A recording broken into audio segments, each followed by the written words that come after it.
కొత్త బైకర్స్ గురు పాత బస్తీలో రైడ్స్ షురు. పూర్తి వివరాలకు చదవండి రేపటి సాక్షి దినపత్రిక. అలాగే ఈరోజు తెలుగుదేశం పార్టీ అధికార పార్టీలో ఉన్న వేమిరెడ్డి ప్రశాంతి గారు ఆ 5 సంవత్సరాల కాలంలో ఈ పర్చేసింగ్ కమిటీలో 5 సంవత్సరాలు ఉన్నారు. అలాగే ఇప్పుడు మంత్రిగా ఉన్న పార్థసారథి గారు కూడా పర్చేసింగ్ కమిటీలో ఉన్నారు. మరి వాళ్ళని విచారించండి. ఆ బోర్డు మెంబర్లందరినీ బయటకు వచ్చి మాట్లాడమని చెప్పండి. తప్పు జరిగిందా లేదా?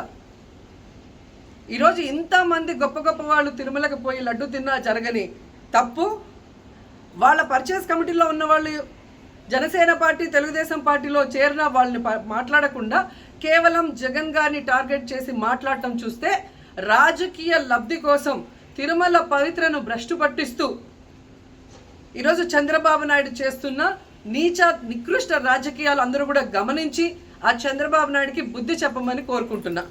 ఇక ఫైనల్గా తనని ఎవరో నమ్మరు అనుకున్నప్పుడు పవన్ కళ్యాణ్ గారిని ఫ్రేమ్లోకి తీసుకురావడం చూస్తున్నాం. ఇది కూడా మనం అందరూ కూడా గమనించాలి. ఎందుకంటే ప్రాయశ్చిత్త దీక్ష చేస్తున్నానని పవన్ కళ్యాణ్ అంటున్నారు. ప్రాయశ్చిత్త దీక్ష ఎవరు చేస్తారు? తప్పు చేసిన వాళ్ళు చేస్తారు. అంటే చంద్రబాబు నాయుడు తప్పు చేశాడు, ఇది అబద్ధం, ఈ లడ్డూలో కల్తీ జరగలేదు, ఇది నాకెక్కడొచ్చి ఆ పాపం చుట్టుకుంటుందన్న భయంతో పవన్ కళ్యాణ్ ప్రాయశ్చిత్త దీక్ష చేస్తున్నారనేది ఈరోజు మాకు అందరికీ అర్థమవుతున్న విషయం. ఎందుకంటే ఈ రాష్ట్రంలో తిరుమల కొండ మీద 1000 కాళ్ళ మండపాన్ని కొట్టేసింది చంద్రబాబు నాయుడు. దుర్గా గుడిలో క్షుద్ర పూజలు చేయించింది చంద్రబాబు నాయుడు. విజయవాడలో 25కు పైగా పవిత్రమైన దేవాలయాల్ని కూర్చింది చంద్రబాబు నాయుడు. పూజల్లో బూట్లు వేసుకొని పూజలు చేస్తూ అన్ని తొక్కేసింది చంద్రబాబు నాయుడు గారు.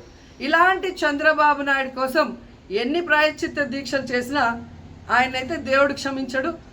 అలాగే హిందువులు కూడా చంద్రబాబు నాయుడిని క్షమించరు. ఆ పాపం నుంచి తప్పించుకోవడానికి పవన్ కళ్యాణ్ చేస్తున్న ఈ 11 రోజుల ప్రాయశ్చిత్త దీక్ష పవన్ కళ్యాణ్కి మాత్రమే పనికొస్తుంది.